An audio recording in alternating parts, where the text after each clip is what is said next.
padarytą žalą. O jeigu aš čia, pavyzdžiui, gyvenčiau, kaip man tada nuvažiuoti? Gerai, važiuoju niekur kitur, o kodint savo projektą. Jau senai.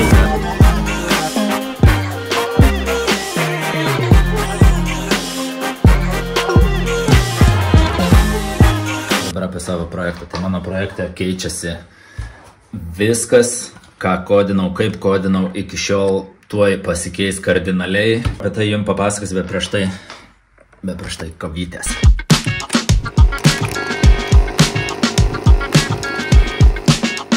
Kokios čia naujienos, naujienos labai didelės, labai smarkios ir man šitas naujienos reikš labai daug darbo, labai daug mokinimosi, turėsi daug naujų dalykų išmokti.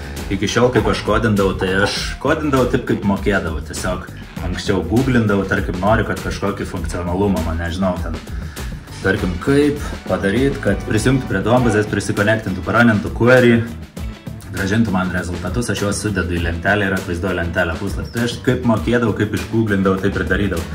Bet dabar viską darysiu tvarkingai, nes, pavyzdžiui, jeigu aš taip ir toliau krepiškai kodinsiu, tai mano projektas taps didelis, aš iš jo, jeigu pradėsiu gauti pajamų, ateis žmonės pas mane dirbti ir visiškai bus netinkama aplinka žmogui stepinti šitą projektą, nes jis bus sukodintas belenkaip, be jokios tvarkos, be jokių frameworkų, be nieko, tiesiog bus didelė krova, kurią suprasiu tik tai aš, bet nesupras niekas kitas, kitam bus labai sunku suprast, kas čia per tvarka, kodėl čia taip parašyta. Jau šiaip programuotojai tvarkingai kodindami būna susipyksta, kaip tu čia prikodinai, ką čia parašyti. O pas mane atėjęs programuotojas naujas, tai pamatytų mano kodą ir pasakytų What?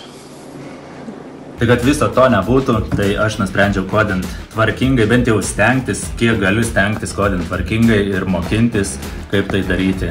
Nes aš jaučiuosi, kad aš esu tikrai niubis, bet pažiūrėkit, ką niubis sukūrė. Projektas krepšinio statistikos puslapis Žibesi. Mano tekstekas bus PHP, Laravel, taip pat bus Duombazė MySQL, taip pat naudosiu Vue, kaip, nežinau kaip tart, Vue.js, TypeScript, turbūt viskas.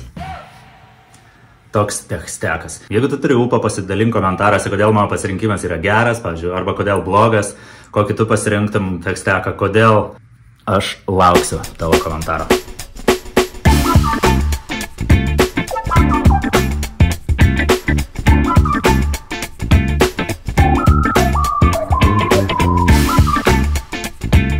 Išsnykinau biškį į lauką, prasėjai to pačio ir pailsės, reikia kai ko pradėjai nusipirkti. Pertrauka, sako pertraukos, daryti pertraukas labai svarbu. Tuomet grįžti su dideliu kiekiu energijos velčium ir jos padarai efektyviau.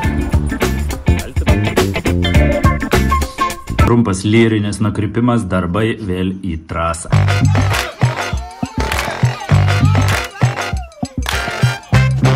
Čia yra dabar pati šviežiausia naujiena. Šiandien dieną, kuomet aš kodinu, Carsonas Edwardsas lieka Müncheno Bayern komandai. Šiandien aš sesiją savo kodinimo baigiau, 7 vakaro pradėjau 3 gal, pusę 3. Pasidariau migracijų failus, paraninau migraciją, sukūrė man visas lenteles, kas yra super cool. Tada pradėjau kurti seederiai, turbūt taip vadinasi failus. Seederiai tai man jie papopuliatins mano lentelę lokaliai, papopuliatins datą tose sukurtose lentelėse mano lokaliai Duombazėj. Super progresas, man patinka.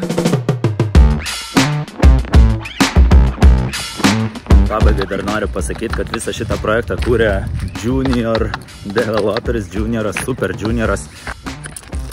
Ir jeigu matai, kad aš darau kažkokias tai klaidas, tai parašyk man komentarę, bus labai dėkingas.